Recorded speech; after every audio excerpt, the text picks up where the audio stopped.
जमीन आसमान का अंतर है। लेकिन उस सब के बीच में एक और बुरी खबर यह है कि बार बार कहा जा रहा था कि हमारी हार्ड इम्यूनिटी डेवलप हो गई है।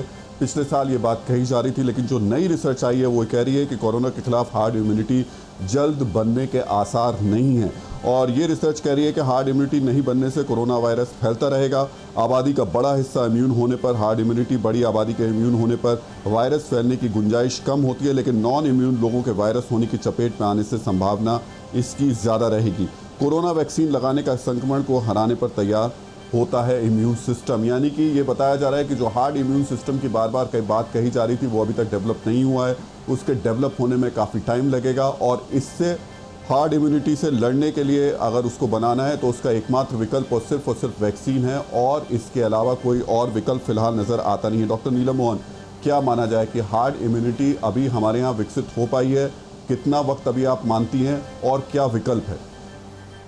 देखिए, 3 चीज है। अगर आपको ट्रांसमिशन रोकना है तो आपको एक दूसरे से मिलना कम, दैट मीन्स लॉकडाउन, दैट उससे एक काट है कि आपको मिलना। Second, corona appropriate behaviour, that means आपको मास्क, लेकिन ये नॉर्मल मास्क को छोड़ के अगर हमको सबको समझना चाहिए, कॉस्ट ऑफ प्रोडक्शन कम करके N95 मास्क लाए तो आपकी 95% प्रोडक्शन होगी, बिकॉज सिंगल मास्क आपका सिर्फ 40% 50% प्रोडक्शन देता है, डबल से 80। N95 जैसे नाम है 95% प्रोडक्शन देता है। तो second is this corona appropriate behaviour. Third होता है वैक्सीनेशन से आपकी इम्यूनिटी जब तक हम बढ़ाएंगे, हमें 2 डोजेस के बाद भी 2 हफ्ते चाहिए। तो पूरी इंडिया में अगर हम 1.3 बिलियन लोग मान के चले, जिसमें से 35-40 करोड़ अगर बच्चे निकाल दें 18 से नीचे, तो आपके उन को भी पूरों को कवर करने के लिए अगर आप 70,000 कैंप भी लगाएंगे तो एक दिन में इतने भी वैक्सीन देके आप कोशिश करके 1 करोड़ करेंगे तो आपको जो टाइम लगेगा पूरे देश को कंप्लीट करने में 2 डोजेस, आप खुद समझ रहे हैं कि मैं क्या बोल रही हूँ, फ्यू मंथ्स लगेंगे। तो उस फ्यू मंथ्स में आपके पास एक ही हथियार है, वो है आपका corona appropriate behaviour mask, because ये aerosol spread of down, these are the thing. तो ऑब्वियसली गवर्नमेंट तो बैलेंस रखती है स्वास्थ्य का और आपकी इनकम का, कि सबकी रोजीगारी का ध्यान रखते हुए, लेकिन जैसे इन्होंने बताया अभी जो ग्राउंड लेवल पे जो हो रहा है उसमें हमें कोई सेंसिबल स्ट्रॉन्ग लोग को लाके खड़ा करना चाहिए, निरीक्षक, सुपरवाइजर। जैसे आप बता रहे थे, मेरे एक मित्र मुझे 1 मिलियन N95 मास्क भेज रहे हैं, लेकिन मुझे गवर्नमेंट से लेटर लेने में 3 दिन लग गए, मैं सिर्फ एक लेटर ले पाऊं। तो ग्राउंड लेवल पे अभी भी बहुत देरी होती है कि एक लेटर के आपको इंडिया में वो मास्क आ जाए, वो भी नहीं। तो संवी जो सुपरवाइजर लेवल, लेकिन जो भी कोशिशें डॉक्टर नीलम मोहन जारी है। जी, आप जो बात कह रही हैं बिल्कुल निश्चित तौर पर, लेकिन इस सब के बीच में कई काम ऐसे हो भी रहे हैं जो कि इस वक्त राहत दे रहे हैं। ऑपरेशन प्राणवायु की बात कर लेते हैं। ऑक्सीजन संकट से निपटने के लिए सरकार ने एक बड़ा फैसला लिया है। देश में ऑक्सीजन क्राइसिस को DRDO दूर करेगा। 3 महीने में 500 ऑक्सीजन प्लांट DRDO लगाएगा। PM केयर फंड की मदद से इन ऑक्सीजन प्लांट्स को तैयार किया जाएगा।